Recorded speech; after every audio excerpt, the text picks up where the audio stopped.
So welcome students. In this question you are given that you have a hyperbola x square by a square minus y square by b square is equal to 1 such that you have a double ordinate AB of the hyperbola. You have a double ordinate AB of a hyperbola such that triangle AOB is an equilateral triangle. So if you can find a double ordinate AB such that AOB is an equilateral triangle, so what should be the value of E? So what is the range of the values of E? That's the question. So that means for every value of E, an equilateral triangle may not be possible. So if this equilateral triangle is possible for some double ordinate of this hyperbola, what is the nature of eccentricity of this hyperbola? That's the question. Now, so how do we convert this question mathematically into mathematical formulation? So now in the question it's given that triangle AOB has to be equilateral. So if this triangle AOB has to be equilateral, what should happen? So this angle has to be equal to 60 degrees because these two are already equal. Because this is a double ordinate, these two sides are always equal. So this side should be same as this side. That makes this triangle equilateral. Or if the vertical angle is equal to 60 degrees, this triangle will become equilateral. So by symmetry, this angle will be equal to 30 degrees. So only the top angle, half of the angle is equal to 30 degrees.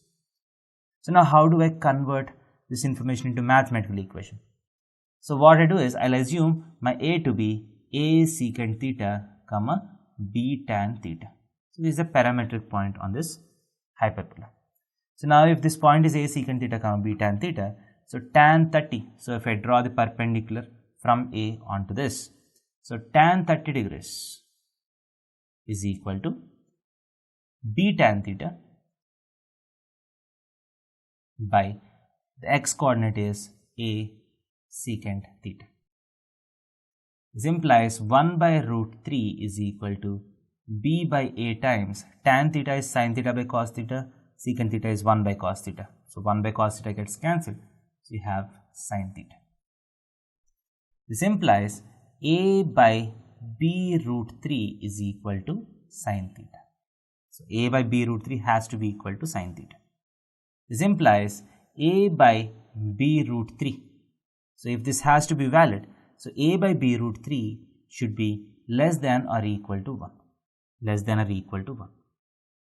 So if it is equal to 1, then theta will be equal to 90 degrees and